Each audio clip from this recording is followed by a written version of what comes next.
आप लोगों को स्क्रीन दिखाई दे रही है? बेटा सबको स्क्रीन दिखाई दे रही है? Yes ma'am. ठीक है, तो आज का टॉपिक है एंजियोप्लास्टी। ठीक है, और एंजियोप्लास्टी बेटा सीटी और कार्डियो दोनों ध्यान से पढ़े, क्योंकि सीटी वाले एंजियोग्राफी करते हैं। ठीक है, और समझ में आया ना? तो दोनों ध्यान से सुनना। तो अब हम बात करेंगे कि एंजियोप्लास्टी क्या होती है। एंजियो बेटा, एंजियो का मतलब होता है ब्लड वेसल्स। ठीक है, समझ में आया बेटा? Blood vessels. तो जैसे अगर कहीं एंजियोप्लास्टी या एंजियोग्राफी, तो एंजियो का मतलब ही होता है ब्लड वेसल्स। ठीक है, तो एंजियोग्राफी मतलब ब्लड वेसल्स की कह लो इमेजिंग लेने की। ठीक है, और जो हमारा एंजियोप्लास्टिक है ये ब्लड वेसल रिगार्डिंग एक ट्रीटमेंट है। ठीक है, तो अब हम बात करेंगे एंजियोप्लास्टिक की। एंजियोप्लास्टिक होता क्या है? तो इसमें है angioplasty is a medical technology used unblock blood vessels, most commonly the coronary artery. मतलब एंजियोग्राफी एक तरीके की मेडिकल टेक्नोलॉजी है, ये टेक्निक है जिसका हम यूज करते हैं। जो ब्लड वेसल्स ब्लॉक हो जाती हैं उनको अनब्लॉक करने के लिए हम एंजियोप्लास्टी का यूज करते हैं। कहने का मतलब है जो हमारी ब्लड वेसल्स हैं, ब्लड वेसल्स में क्या होती है, ब्लड फ्लो करता है, लेकिन किसी भी कारण, किसी भी वजह से अगर ब्लड वेसल्स में ब्लॉकेज आ जाए, जिसकी वजह से ब्लड जो है एक जगह से दूसरी जगह फ्लो ना कर पाए, ठीक है, या उनके ब्लड फ्लो में थोड़ी दिक्कत आने लगे, तो इसलिए हम उसको ठीक करने के लिए, उसको अनब्लॉक करने के लिए हम एंजियोप्लास्टी का यूज करते हैं। समझ में आया? Yes ma'am. ठीक है, यस मैम। हो गया। फिर है angioplasty is minimally invasive medical procedure that involve inserting a small wire with a balloon at the end into block vessels, blood ठीक है, block blood vessels, inflation of balloon open up the blockage। मतलब कहने का मतलब है कि जो हमारा एंजियोप्लास्टिक है ये हमारा इन्वेसिव मेडिकल प्रोसीजर है, जिसमें हम एक स्मॉल वायर यूज करते हैं जिसमें बलून अटैच होता है, और उसको हम ब्लड वेसल्स में इंसर्ट कर देते हैं at the end into the block blood, जहां एंडिंग है वहां से हम उसमें इंसर्ट कर देते हैं। और उसके साथ क्या होगा, और inflate the balloon open up the blockage. और जो बलून है वो जो ब्लॉक हो चुका जो ब्लड वेसल्स है, तो उस तो क्या होगा कि जो ये बलून है वो जो ब्लॉकेज हो चुकी है, जिस भी वजह से वहां ब्लॉकेज हो गई है, उससे क्या करेगा, उसको हटा देगा या डाउन कर उस ब्लॉक को खोल देगा या ओपन कर देगा। ठीक है, समझ में आया? Yes ma'am. ठीक है, और उसी तरह जो हमारा एंजियोप्लास्टी होता है, एंजियोप्लास्टी की टू टाइप्स होते हैं। एक तो बलून होता है, एक तो बलून यूज किया जाता है, और एक होता है बलून विथ स्टैंड। ठीक है, एक बलून यूज करेंगे और बलून विथ स्टैंड। जैसा कि इस देखो यहाँ पे स्टैंड एंजियोग्राफी दिखाई दे रही है आप लोगों को? बेटा दिखाई दे रही है? यस देखो मैम। स्टैंड में ब्लड वेसल्स में क्या हुआ, प्लग जमा हो गया, जिससे क्या हो गया, ब्लड वेसल्स ब्लॉक होने लगी। दिख रहा है ना आपको? दिख रहा है यस ना? मैम। यस ठीक है, मैम। फिर हमने क्या किया, कैथेटर के थ्रू बलून को इंसर्ट किया, बलून को इंसर्ट किया ना। उसके बाद क्या, जो बलून हो गया वो एक्सपेंडेड हो गया, मतलब फुल गया, फैल गया। देखो फैल गया ना वो। उसके बाद हमने क्या किया, जो स्टैंड जो एक जो मतलब एक स्ट्रक्चर था, देखो इसमें स्ट्रक्चर था जो, इसमें देखो आप लोगों को नेट नेट टाइप का स्टैंड दिखाई दे रहा है ना। ठीक है, स्टैंड वहीं रह गया, और जो बलून था उसको हमने वहां से हटा दिया। तो स्टैंड की वजह से जो प्लग जमा था उसको क्या किया, उस स्टैंड ने उस प्लग को क्या कर दिया, कंप्रेस कर दिया ना, जिसकी वजह से जो ब्लड वेसल्स है उसका ब्लॉकेज क्या हो गया, ओपन हो गया। दिखाई दे रहा है आप लोगों को? Yes ma'am. समझ में आया? Yes ma'am. नेक्स्ट है what is angioplasty use for, मतलब जो एंजियोप्लास्टी है वो किस लिए करते हैं, ठीक है। तो most common use of angioplasty is for treatment of coronary artery disease. Mostly जो हम एंजियोप्लास्टी का जो यूज करते हैं वो सीएडी कोरोनरी आर्टरी डिजीज के केस में हम एंजियोप्लास्टी का सबसे ज्यादा यूज करते हैं। नेक्स्ट है less common uses would include unblocking artery, मतलब और बहुत ही कम केसेस में कौन कौन ऐसे केसेस में हम बहुत ही कम इसका यूज करते हैं, जैसे कि अनब्लॉकिंग आर्टरी इन द अब्डोमन, मतलब हमारे अब्डोमन में जो ब्लॉक आर्टरी है ना उसको अनब्लॉक करने के लिए, रीनल सिस्टम के लिए, नेक या लिम्ब, मतलब हमारे जैसे लिम्ब, नेक, रीनल सिस्टम या अब्डोमन में अगर कोई आर्टरी ब्लॉक होगी तो उस केस में बहुत हम कम यूज करते हैं एंजियोप्लास्टी, लेकिन सबसे ज्यादा हम जो एंजियोप्लास्टी का यूज करते हैं वो हम कार्डियक डिजीज में, कोरोनरी आर्टरी डिजीज में करते हैं। समझ में आया बेटा, समझ में आया? Yes ma'am. क्या समझ में आया, क्या समझ में आया बेटा बताओ? मैम इसका यूज हम सीएडी में हाँ में करते हैं और है ना वो मतलब लेस कॉमन तो इसका कम यूज ना इसमें करते हैं रीनल और नेक, लिम्स, एब्डोमेन वगैरह में। हाँ, तो नॉर्मली जो अगर एंजियोप्लास्टी का नॉर्मली हम सबसे ज्यादा यूज, जैसे मान लो कि क्या, जैसे मान लो जैसे मान लो कि इस वक्त आप लोग बड़े हो गए, तो अगर आपको पेंसिल दे दिया जाए और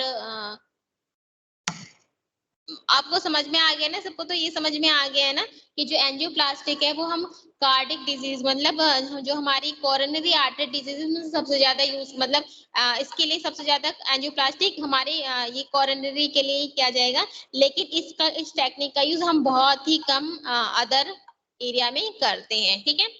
angioplasty is the most common emergency treatment for acute myocardial infection, ठीक है।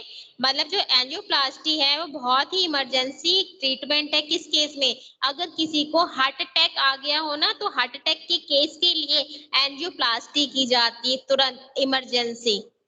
समझ में आया बेटे, समझ में आया? Yes ma'am. Yes ma'am. अब बात करते हैं how is the technology advancement, मतलब कैसे ये जो टेक्नोलॉजी है ये एडवांस है, ठीक है। तो angioplasty has become leading edge in treatment of patient experiencing sudden heart attack. जो एंजियोप्लास्टिक जो है ये इस वक्त बहुत ही मतलब लीड कर रहा है, जो पेशेंट, जिन पेशेंट को हार्ट अटैक आते हैं, तुरंत हार्ट अटैक आते हैं, उस केसेस के लिए जो एंजियोग्राफी है ना ये ट्रीटमेंट बहुत ही ज्यादा अपना रोल प्ले कर रहा है, ठीक है। Angioplasty can be done within hours of the onset of heart attack and will give the best prognosis. मतलब जो एंजियोप्लास्टिक है ये मतलब जब किसी को हार्ट अटैक आए ना तो उसी दौरान, हाँ, अगर करे ना तो क्या हो, तो उसका जो रिजल्ट आता है ना बहुत ही अच्छा आता है। मतलब मान लो कोई पेशेंट है उसको एकदम से थोड़ा हार्ट अटैक आ गया, तो अगर उसी टाइम अगर उसको एंजियोप्लास्टी ट्रीटमेंट दे दी जाए तो उसकी जान क्या है, बच सकती है, ठीक है। तो ये बहुत ही ज्यादा प्रोग्रेसिव है हार्ट अटैक के केस में, ठीक है। लेकिन अगर पेशेंट को हार्ट अटैक आ रहा है और उस वक्त वो इमरजेंसी नहीं दी गई तो उस केस में पेशेंट की हार्ट अटैक से डेथ भी हो सकती है, लेकिन अगर उसको तुरंत एंजियोप्लास्टी का ट्रीटमेंट दिया गया तो उसकी जान बच सकती है, ठीक है, ठीक है, समझ में आया? उसके बाद है surgery is minimum, patient we usually only end up with small incision on their thigh. इसमें क्या है, सर्जरी बहुत ही कम यूज की जाएगी। इसमें क्या करेगा, patient will be usually only end up small incision on there leg. इसमें क्या है, एक छोटा सा इंसिजन उनकी थाई में क्या कर दिया जाएगा, कट लगा दिया जाएगा, जिससे ये प्रॉब्लम सॉल्व की जा सकती है। Patient can receive sand in their blood vessels which will allow for increased structure of vein या artery, ठीक है। अब हमने बात की ना कि एंजियोप्लास्टी 2 टाइप्स के होते हैं, एक बलून और एक बलून विथ स्टैंड, ठीक है। तो हम बलून विथ स्टैंड तब यूज करते हैं जब हमें ब्लड वेसल्स में चाहे आर्टरी हो चाहे वेन हो, उसके स्ट्रक्चर को इंक्रीज करना हो, तो मतलब इंक्रीज क्या, उसको मतलब उसकी जो लेयर्स उसको कंप्रेस करनी हो, तो उस केस में हम स्टैंड का यूज कर सकते हैं। समझ में आ गया सबको? यस मैम, आ गया। आ गया। अब बात आती है अल्टरनेटिव टू एंजियोप्लास्टी। देखो अल्टरनेटिव है इसके, एक साइड है कोरोनरी आर्टरी बाईपास ग्राफ्टिंग, जिसको हम कैप्स बोलते हैं, ठीक है। नेक्स्ट और साइड में है हार्ट मेडिकेशन, मतलब एक हमने हार्ट की मेडिकेशन दे दी और एक तरफ हमने एक प्रोसीजर कर दिया। तो उसमें क्या है, अब देखो अगर हम कैप्स की बात करते हैं उसमें क्या इन्वॉल्विंग ओपन हार्ट सर्जरी, इसमें क्या करेंगे हम ओपन हार्ट सर्जरी करेंगे। रिक्वायर ब्लड वेसल्स, इसमें ब्लड वेसल्स की जरूरत पड़ेगी, यूजुअली टेकन फ्रॉम लेग, और इसमें कहाँ से वो ली जाती है, ब्लड वेसल्स लेग से ली जाती है, ठीक है। लॉन्गर रिकवरी, मतलब जो रिकवरी का जो टाइम है वो क्या है, लॉन्गर है, ठीक है। मोर डेंजरस रिस्क, उसका जो रिस्क है वो खतरनाक भी हो सकता है। May require patient to be on long term medication, और ये भी हो सकता है कि जो पेशेंट है वो लॉन्ग मेडिकेशन के लिए उसको, या ये कह लो कि पेशेंट को लॉन्ग टाइम मेडिकेशन का भी यूज करना पड़ सकता है इन द कैप्स में, ठीक है। अगर हम हार्ट मेडिसिन की बात करें, can only be use for heart attack, is mild and cough early, मतलब कॉज अर्ली, मतलब कह लो कि अगर हार्ट अटैक माइल्ड है, बहुत कम है, या किसी की शुरुआती टर्म में ही अगर हार्ट अटैक का पता चल जाता है, तो हम मेडिसिन देते हैं, ठीक है। कैन कॉज डेंजरस ब्लीडिंग, और इसकी वजह से मतलब क्या हो सकती है, ब्लीडिंग भी हो सकती है। If it is not successful angioplasty या कैप विल बी रिक्वायर्ड, अगर हार्ट की मेडिकेशन सक्सेसफुल नहीं है तब हम जाके एंजियोप्लास्टी या कैप्स जो है प्रोसीजर उसको यूज करेंगे। लीस्ट हार्मफुल इफ सक्सेस, और अगर हमने एंजियोप्लास्टी कैप्स का यूज कर लिया तो जो हार्म मतलब ये इसमें क्या है, अगर ये सक्सेसफुल रहा तो ये पेशेंट को कम हार्मफुल पहुंचाएगा, ठीक है। अब बात करते हैं डिजीज ट्रीटेड, ठीक है। अब क्या है कोरोनरी आर्टरी डिजीज, मतलब अभी हमने पढ़ा ना कि एंजियो जो प्लास्टी है हम सीएडी में सबसे ज्यादा यूज करते हैं, और सीएडी की फुल फॉर्म होती है कोरोनरी आर्टरी डिजीज, ठीक है। तो अब इसमें देखो एंथ्रोस्क्लेरोसिस, एंथ्रोस्क्लेरोसिस क्या होता है बेटा ये बताओ। मैम प्लाक का प्रेजेंट होना आर्टरीज में, उससे क्या होगा, उससे जो प्रेशर होगा मैम आर्टरीज पे वो इंक्रीज होगा, और उससे जो आर्टरी जो ब्लड वेसल होती है वो रप्चर भी हो सकती है, उसी को बोलते हैं। और साथ साथ जो ब्लड वेसल्स का जो एरिया है वो नैरो हो जाएगा, क्यों, क्योंकि वहां पे प्लग जमा हो गया है ना। बेटा समझ में आया, जो ब्लड वेसल्स का जो एरिया है यस मैम। वो भी प्रॉब्लम नैरो हो जाएगा, जिससे ब्लड फ्लो करने में क्या होगा, मुश्किल होगा ना, तभी तो प्रेशर जनरेट होगा। Yes ma'am. हाँ तो देखो अब है atherosclerosis is build up of plaque over time on the wall of the arteries of the heart, मतलब जो इसमें क्या होता है, जो हार्ट की आर्टरीज होती है, हार्ट की आर्टरीज पे जो प्लग होती है वो क्या होने लगती है, मतलब जनरेट होने लगती है, बनने लगती है, जिसको हम एंथ्रोस्क्लेरोसिस कहते हैं, ठीक है। जिसकी वजह से क्या होती है, ब्लड वेसल्स ब्लॉक होने के चांसेस बढ़ जाते हैं। Cause by increase blood cholesterol level, मतलब जब भी ब्लड में कोलेस्ट्रॉल लेवल बढ़ जाता है तब एंथ्रोस्क्लेरोसिस होने के चांसेस क्या हो जाते हैं, बढ़ जाते हैं। सिम्टम इंक्लूड, कौन कौन से सिम्टम इंक्लूड होते हैं, जैसे chest pain that can radiate to arm and jaw, अगर किसी को चेस्ट पेन हुआ तो वो कहाँ की तरफ जाएगा, जो पेन है वो आर्म की तरफ जाएगा या जॉ की तरफ जाएगा, और पेशेंट को सांस लेने में क्या होगी, दिक्कत होने लगेगी। नॉर्मल सी बात है बेटा, जब भी किसी को भी हार्ट प्रॉब्लम आई है ना, चाहे किसी को हार्ट अटैक आए या कोई भी, तो अगर हार्ट प्रॉब्लम आई है तो उसका जो सॉरी कह रही हूँ राइट कह रही हूँ, जो लेफ्ट साइड है ना, लेफ्ट आर्म होती है, वहां पे पेन जरूर होता है, ठीक है। अब नेक्स्ट है कॉम्प्लिकेशंस की कौन कौन सी कॉम्प्लिकेशंस हो सकती है। अगर टाइम पे ट्रीट नहीं कराए तो हार्ट अटैक हो सकता है, हार्ट फेलियर हो सकता है और एरिथमियाज भी हो सकता है। ठीक है, कॉजेस क्या है, मतलब इसके होने के कारण क्या है। तो इसमें sedentary lifestyle, obesity, smoking, family history, high blood pressure, high cholesterol या ब्लड शुगर की वजह से कोरोनरी आर्टरी डिजीज होने के चांसेस बढ़ सकते हैं। आप ये तो करवाया हुआ है ना, सबको समझ में आया है ना बेटे, सबको समझ में आया है ना? Yes ma'am. ठीक, अब है disease treated continue acute myocardial infection. देखो एक्यूट मायोकार्डियल इन्फेक्शन हो गया, मतलब जो हमारी हार्ट की जो मायोकार्डियल लेयर है उसमें क्या हो गया, प्रॉब्लम आ गई।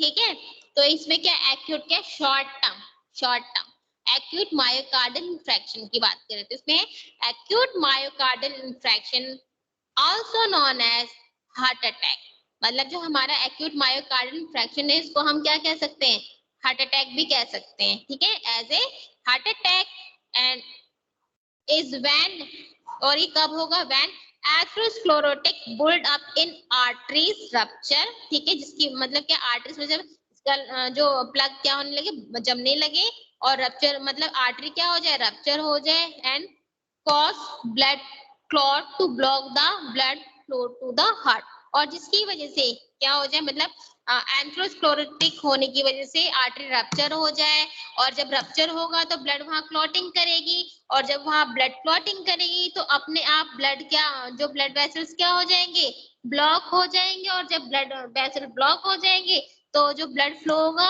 हार्ट की तरफ वो क्या होगी, वो प्रॉपर पहुंचेगी नहीं। ये समझ में आ गया होगा बेटे, समझ में आया या नहीं? यस मैम आ आ गया ना?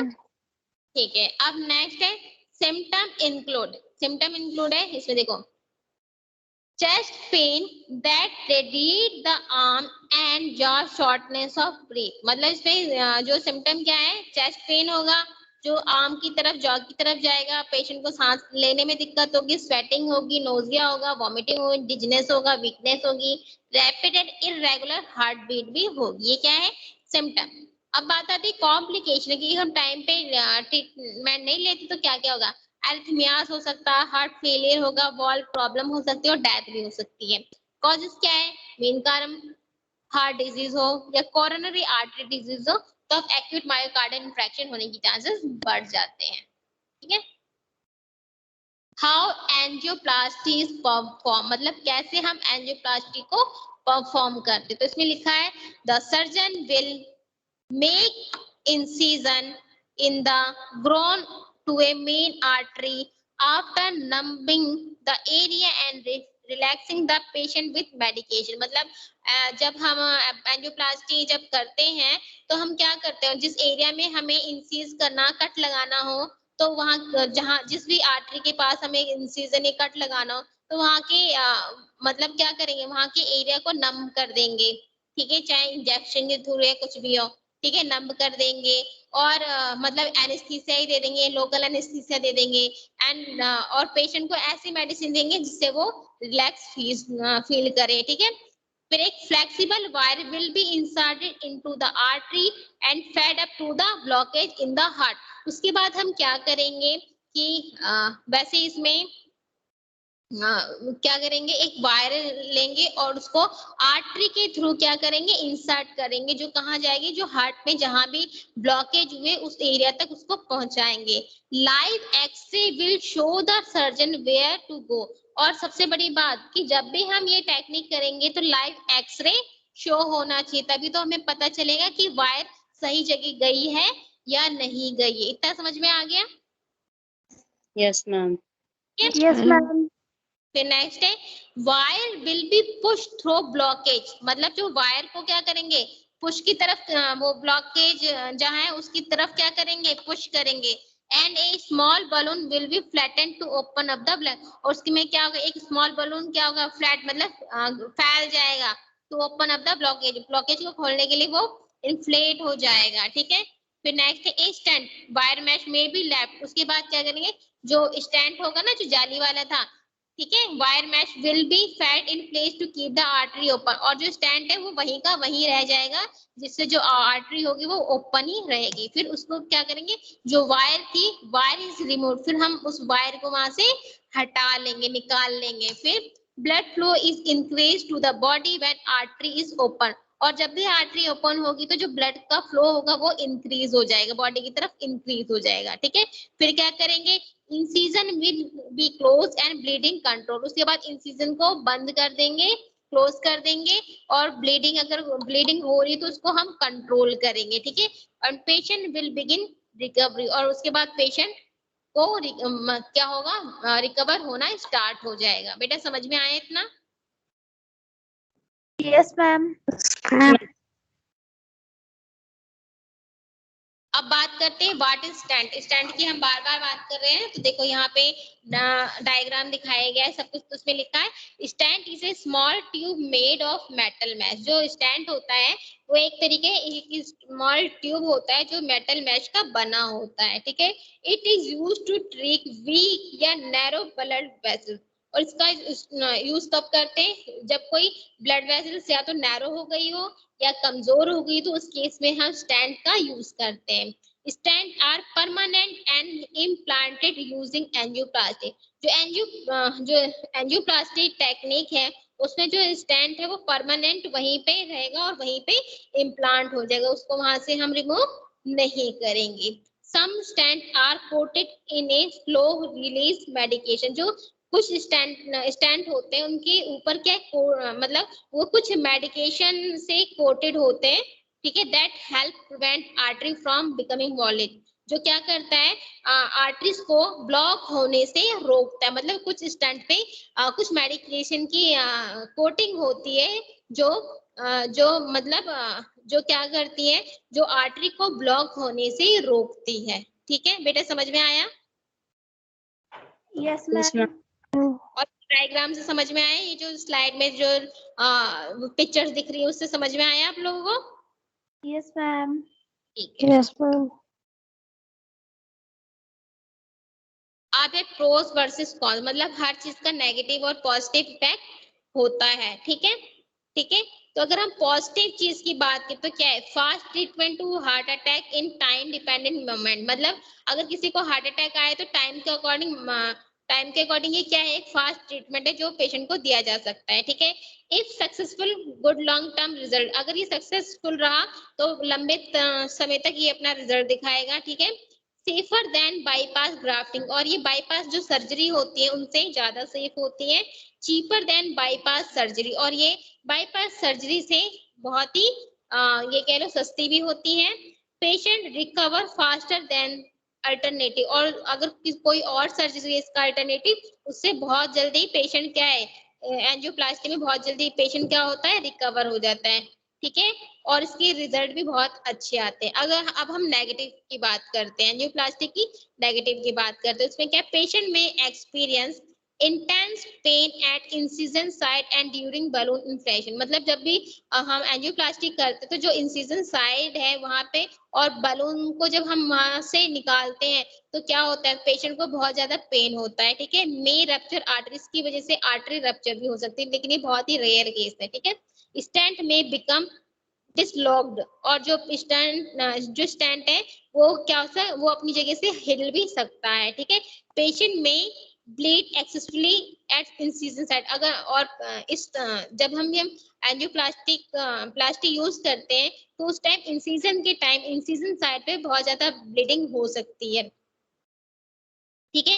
प्रोसीजर में cause heart attack while surgery in progress.